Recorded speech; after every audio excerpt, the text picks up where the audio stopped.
Good morning, Shlog fans. The pup and I are out in the Peach Valley area going for a quick morning walk. We were going to ride bicycles, but it snowed and rained again last night, making everything pretty muddy. So we're actually out just on the Wave Eagle Road, walking up the road because I don't want to get muddy.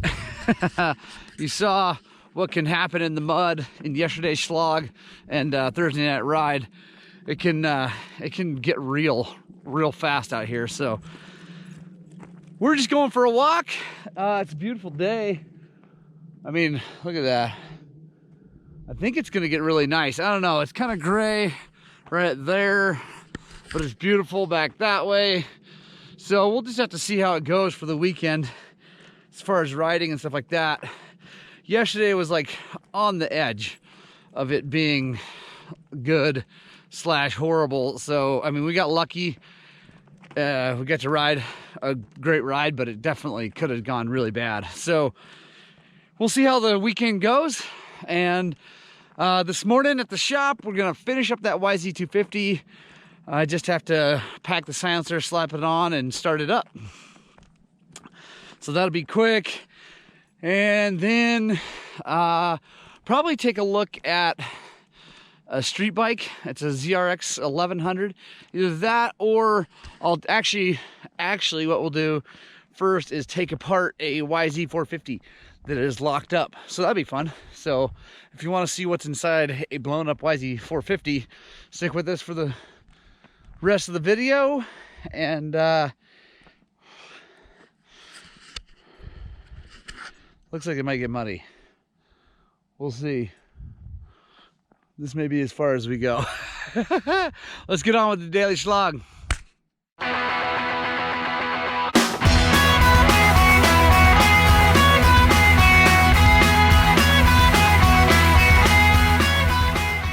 All right, here we are at the shop. Got the muffler repacked. Gonna slide her on here, get the tank on this thing, and fire it up and see how it sounds. I'm super excited because I think it's gonna sound really, really good. And this gentleman's gonna be super happy. So I like that. I like making people happy. All right, I'm gonna set you guys down.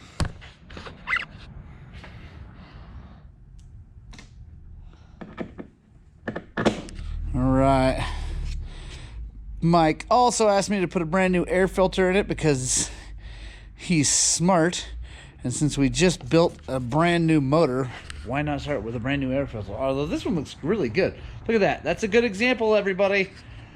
That's a good example of what your air filter should look like on the inside. I like it. All right, YZ is ready to give it a kick. I have checked to make sure there's coolant. Definitely poured oil in it. Air filter's clean and new. Well, it's brand new and new oil on it.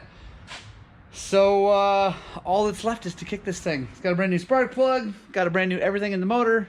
So let's see how she does. Looks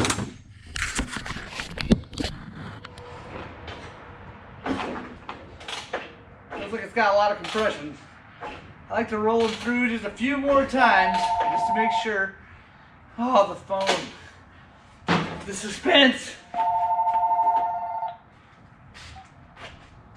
Highland cycles this morning.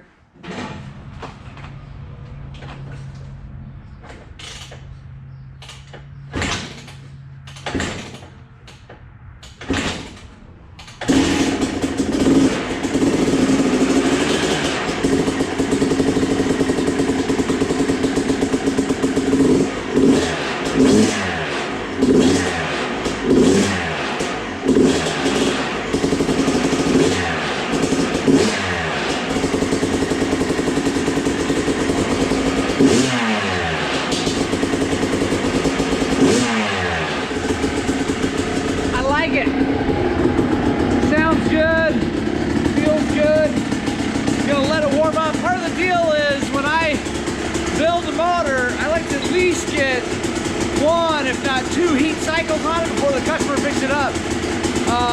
Mike's actually coming down today, so I'm gonna get this thing nice and hot, make sure it's all good before I call him, because you never know, people make mistakes, I make mistakes. I think we're good, but like I said, you don't know, and I'd rather have it fail here than on him. So I'm gonna let this thing warm up, keep buttoning it up. I gotta put the chain on and all kinds of stuff. So I'm gonna do that. We'll get back to you here in just a second. All right, so the YZ is all good to go.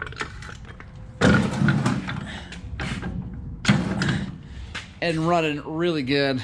And I've been actually doing a whole bunch of sweeping and stuff back here, which it doesn't really look like, but I have been.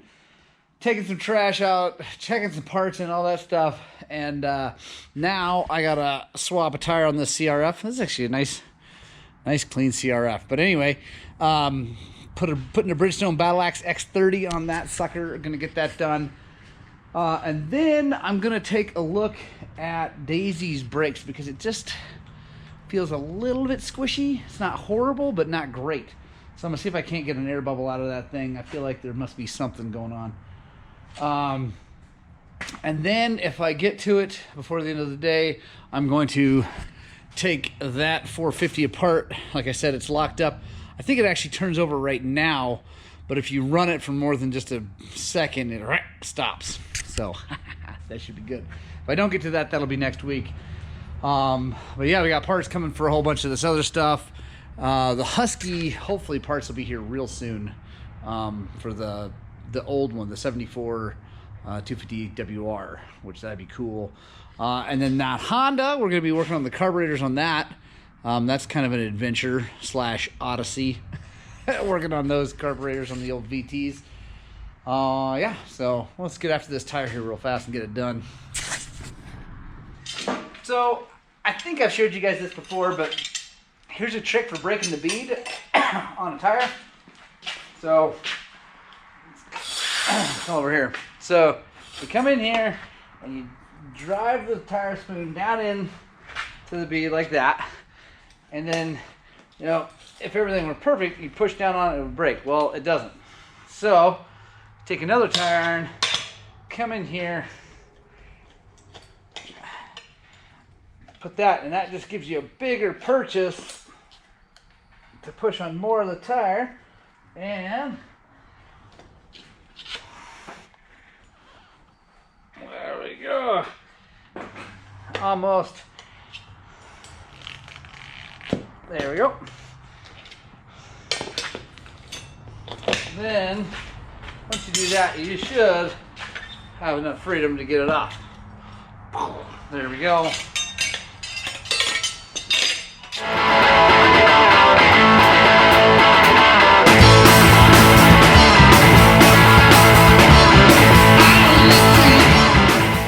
Quick, interesting fact. Honda is the only company that puts that big a hole where the valve stem goes through. And it's because if the wheel were to slip inside the tire, because the rim lock got loose, something like that, it gives it a little more room before it would tear the valve stem off. And they give you what I like to call the Honda hat to put on that to keep the dust and dirt out. I personally think that would be a really good idea for a whole bunch of other manufacturers, but no one else does it. Just Honda. It's one of the brilliant things that Honda does. So yeah, just a little interesting thing. Fun facts to know and tell with Morgan. All right, got the CRF tire done. It's all ready to rock and roll. Now I'm going to take a look at the front brake on Daisy here, because hopefully we're going to ride in the morning. Which means if we do, tomorrow's Shlog is going to be even better, because we're going to start with a dirt bike ride and then finish with mechanic stuff. So yeah, I'm going to try bleeding these brakes and show you guys again. I know I mentioned it just yesterday a little bit, but I figure I'd go a little more in depth today. So hang on. So take a look in there. Like I said, the brake actually works pretty good, but it's just it feels like I got to pull it just a little too far. And that's okay. So I got my syringe set up here. It's got some fluid in it. Come down here. Gonna crack the bleeder, and then maybe, there we go. Oh, there's a bubble right there. That's actually a good sign. Let's go like that again. And let's squeeze it from the top, see what happens. Oop, that's making me happy. I like to see air come out because it makes me feel like I'm not crazy. Because sometimes I'm like, oh, maybe I'm just being too sensitive. Because the brake, if you squeeze it hard, it would lock the front wheel up, or you go over the bars, whatever. But it feels good to feel, see air come out, because then you know, okay, yeah, no, it wasn't perfect. So, also, I got a question for you guys. I've bled lots and lots of brakes in my life. I would love to know why it seems like Brembo brakes are harder to bleed than Nissans. And Magura maybe too, but mainly what is the difference between the Brembo and the Nissan as far as why it's harder to bleed a Brembo brake? Because Brembo brakes, when they're working, best brakes I've ever used ever in my life, ever, right? I mean, they're just amazing. But when they get air in them, man, they're freaking hard to get the air out of sometimes. Not always, but sometimes. So if you know, comment below. I would love to know. Help me learn so I know more to help more people. It feels all right, but I'm going to bleed some fluid down into that syringe, and I'm going to push a bunch up because just like the Husky, this one has this loop that air bubbles can tend to hide in. Okay, so we moved a fair amount of fluid through. Oop, there's some more bubbles. So let's tighten that up, see what it feels like. What I'm trying to keep from happening here is when I pull that, I can pull it and it can actually touch it's actually touching my other fingers. And I don't like that. If I can avoid that, I try to. So let's try pushing some fluid back up and see if that makes any bubbles come out from the top. Grab this. And let's watch.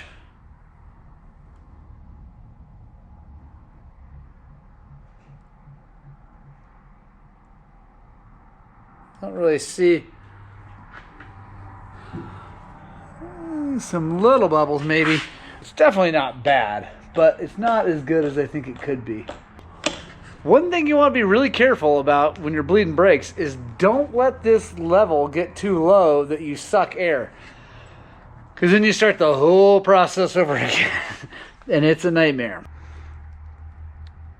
Oh, there's some. There's some bubbles. Ooh, there we go. So that's making me feeling pretty optimistic now.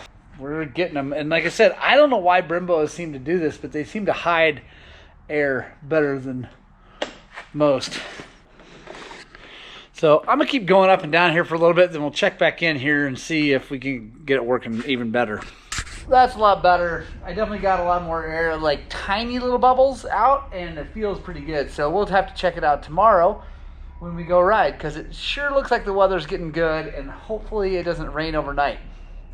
So I'm loading this thing up because, like everybody who's preparing for the end of the world right now, I'm preparing for good weather. Because you never want to miss a brilliant day in the Adobes. Never want to miss a day where the traction is perfect. So I'm hoping that that's going to be tomorrow. So let's go get this thing loaded up and then see if we got any more time to get anything else done today. Let's go.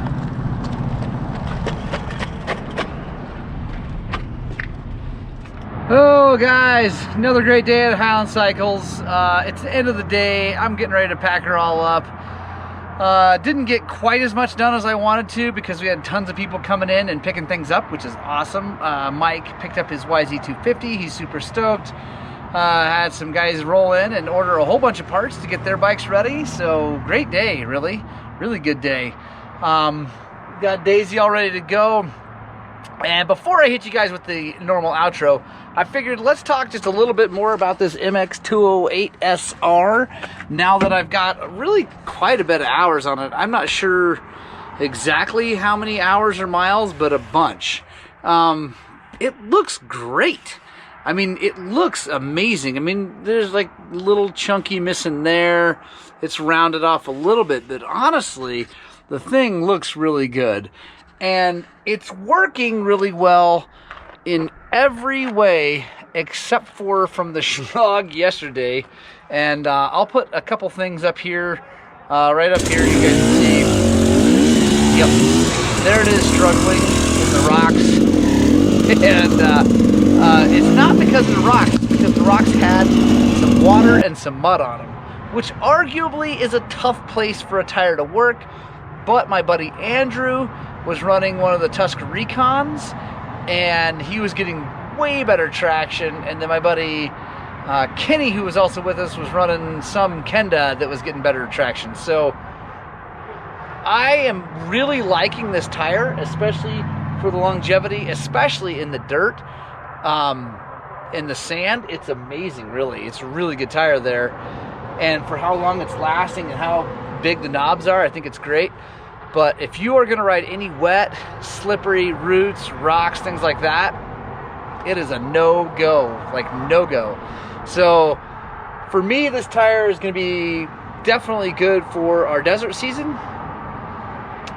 but it's not going to be a good one for up in the mountains. I really don't think that thing's going to work well in the Colorado mountains.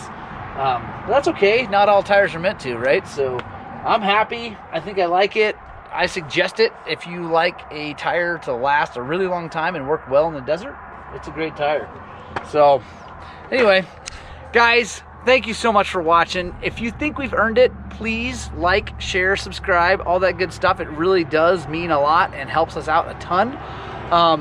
If you want to see this hair go, get your friends to subscribe. When we hit 3,000, we're shaving the head, but I'm not doing anything till then. So I need you to help me get rid of this hair because it's gonna get really hot really soon.